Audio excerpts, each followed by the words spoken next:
قال الذی عندہ علم من الکتاب، ایک عالم دین اپنے نبی کے قدموں میں بیٹھنے والا اور ناموس نبوت پہ قربان ہونے والا کھڑا ہو گیا، مگر علم من الکتاب، عالم تھا، کتاب کا علم رکھنے والے تھا، کیونکہ بے علم نتوا خدا را شناخت، بے علم بیچارہ کسی وقت بھی پھسلے اور بہ کے تو بہگ سکتا ہے۔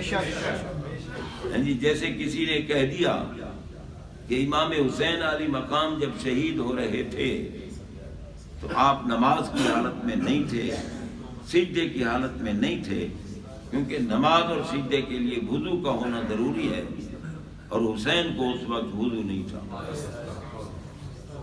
تو اندازہ لگائیں، اگر ہم پوچھیں کہ کس نے لکھا ہے کہ حسین پاک کو وضو نہیں تھا، تو حقیقتاً آج تک کسی محدث نے، کسی محقق نے، کسی مجتہد نے نہیں لکھا کہ حسین پاک بے وضو تھے۔ بے شک۔ اور ہو بھی کیسے سکتے ہیں بھائی؟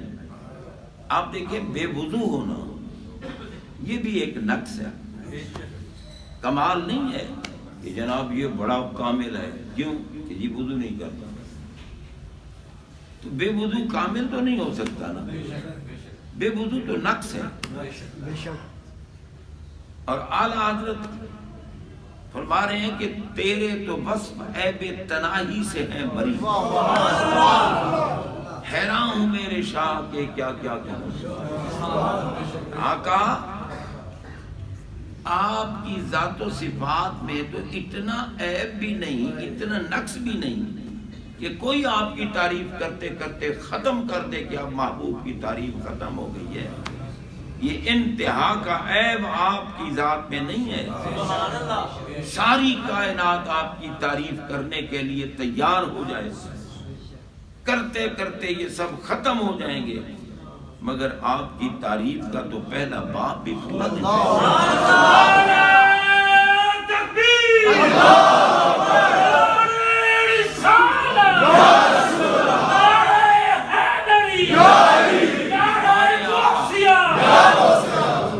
ہمارے آقا ہر عیب سے پاک،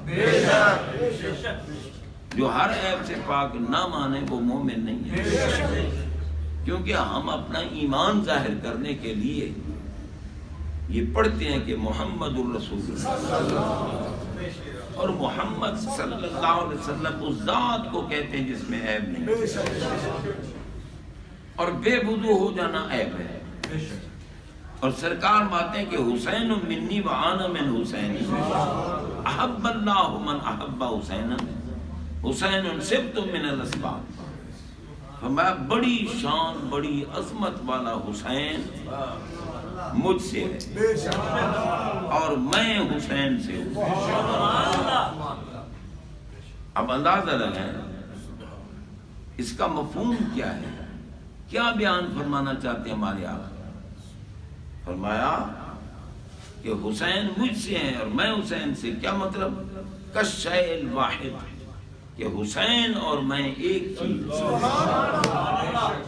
ایک چیز، حسین سے محبت مجھ سے محبت، حسین سے عداوت مجھ سے عداوت، حسین کا نقص نکالنا میرا نقص نکالنا، اور حسین کی شان بیان کرنا میری شان۔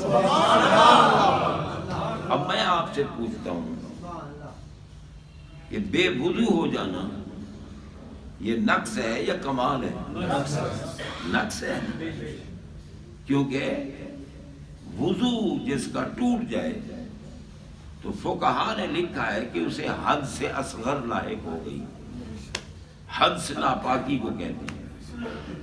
میرے آقا کے تو قریب ہی ناپاکی نہیں آ سکتی، اور جب آپ نے فرمایا حسین مجھ سے میں حسین سے، ہم ایک ہی چیز ہیں، تو جب سرکار کے نزدیک ناپاکی نہیں آ سکتی تو جناب بندہ امام حسین کے قریب بھی ناپاکی نہیں آتا۔ ان کے نانا پاک، ان کے ابا پاک، ان کی اماں پاک، بھی ان کی اولاد پاک کیوں نہیں ہوتی؟ سبحان اللہ۔ آپ دیکھیں ایک قطرہ انسان کے جسم سے نکلتا ہے، ایک قطرہ، اس قطرے سے اس پر غسل واجب ہو جاتا ہے جی. لیکن علی پاک کے جسم سے وہ قطرہ نکلے تو غسل واجب نہیں. حدیث پاک ہے. کسی بھولوں کو اس بات کی سمجھ نہ آئے تو اور بات ہے. جو عظمت محبوب کو نہ دیکھے اور ملا کی بات کو دیکھے لانتی ہیں وہ لوگ. میں نبی پاک کی حدیثیں پیش کر رہا ہوں, میں من گھڑت کہانی نہیں سنا رہا. ہمارے آقا نے مسجد نبی شریف میں بیٹھ کر فرمایا تھا یا علیو لا یحل لأحد یجنب فی ھذا المسجد غیری وغیرہ. فرمایا علی جب انسان پہ غسل واجب ہوتا ہے تو بغیر غسل کے لا یحل لأحد کسی ایک کے لیے بھی حلال نہیں کہ بغیر غسل کے مسجد. ٹھیک ہے نا, بغیر غسل کے. جب غسل واجب ہوتا ہے, اور غسل کب واجب ہوتا ہے؟ جب وہ قطرہ انسان سے ٹپک کر نکلتا ہے تو انسان پہ غسل واجب ہو جاتا ہے. اور سرکار ماتے ہیں جس پہ غسل واجب ہو جائے کسی ایک کے لیے بھی حلال نہیں کہ بغیر غسل کے مسجد میں آئے, غیری وغیروں کا, میرے اور تیرے سوا. حدیث ہے, حدیث, میرے اور تیرے سوا. یار جن کے والد پہ غسل واجب نہیں ہوتا, جن کے والد پہ غسل واجب نہیں ہوتا تو ان کی طہارت کا مقام کتنا بلند ہوتا. اور پھر اماں جان, ہر عورت کم از کم مہینے میں 3 دن, زیادہ سے زیادہ 10 دن یا عادت کے مطابق جب تک وہ خون منقطع نہ ہو جائے, پوری نماز کا وقت نہ گزر جائے, عورت غسل نہ کر لے, نماز معاف ہے, نماز نہیں پڑھ سکتی, معاف ہے, قضا بھی نہیں کرنی پڑتی. کیوں کہ ہر مہینے یہ کیفیت ہوتی ہے. تو ہر مہینے کی نمازیں اگر قضا پڑھنی پڑے تو پھر تو وقت لگے گا. اللہ کریم ہے, میں نماز معاف ہے. اور سیدہ زہرا پاک سلام اللہ علیہا اس مرض سے پاک تھی. یہ مرض کبھی آپ کو لاحق نہیں.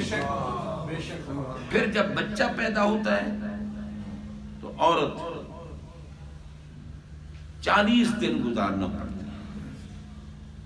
اگر کم ہے تو عادت کے مطابق وہ خون نفاس منقطع ہوگا, عورت غسل کر لے گی, پھر اس پہ نماز فرض. لیکن سیدہ زہرا پاک کا بچہ پیدا ہوتا تھا, پیدا ہونے کے بعد جو نماز کا وقت آتا آپ کھڑی ہو کے نماز.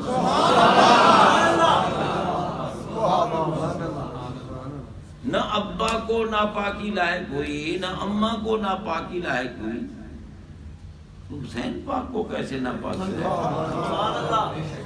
کسی چھوٹے موٹے ملا سے مت پوچھو, بریلی کے تاجدار سے, اعلیٰ حضرت سے. وہ فرماتے ہیں تیری نسل پاک میں آنکھ والا تیرے جوبن کا تماشا دیکھے, دیدہ گور کو کیا آئے نظر کیا دے. ماتے ہیں تیری نسل پاک میں ہے بچہ بچہ نور, تو ہے عین نور تیرا سب کرانا نور. انہیں تو سارے نور نظر آ رہے ہیں, تجھے بے وضو نظر آ رہے ہیں, اور وہ بھی حسین پاک بے وضو تھے جو جسم کربلا میں پڑا ہے اور سر نیزے پہ ہے اور قرآن کا درس دیتے جا رہے ہیں. تالیہ قرآن نے پڑھا نا, ام حسبتا ان اصحاب الکہف والرقیم کانوا من آیاتنا عجبا. جواب دیا حسین پاک نے, عجب من اصحاب الکہف قتلی وہم. ان اصحاب کہف بھی بے شک اللہ کی عجیب نشانیاں ہیں, مگر تمام عجیب نشانیوں سے بڑھ کر بڑی عجیب نشانی میں حسین. دیکھ لو میرا سر نیزے پہ ہے, میرا جسم کربلا میں ہے, مگر یزید کو بتا دو حسین مرا نہیں. بے شک اور جو مر کے بھی نہیں مرتے ان کا مقام کیا ہوگا؟ شہید ہو تو بس سب زندہ ہے. اور حضور امام حسین تو شہید اعظم ہے. تو جناب بندہ حیرت ہوتی ہے یار مجھے ان لوگوں پر جن کو ان پاک لوگوں میں نقص نظر آتا ہے. بے وضو تھے معاذ اللہ ثم معاذ اللہ. چلو کسی کتاب کا حوالہ دو کہ دیکھو فلاں محدث نے لکھا ہے کہ حسین پاک کا وضو ٹوٹ گیا تھا. ٹھیک ہے نا. حالانکہ اکثر لکھتے ہیں کہ نماز فجر کے وقت بھی اذان ہوئی اور امام عالی مقام نے جماعت کرائی. بے شک پینے کے لیے تو پانی نہیں تھا. تو جناب بندہ غور کیجئے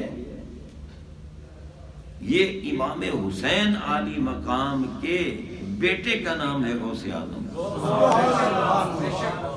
والد کی طرف سے آپ حسنی ہیں, والدہ کی طرف سے حسینی ہیں. مجمع البحرین ہیں.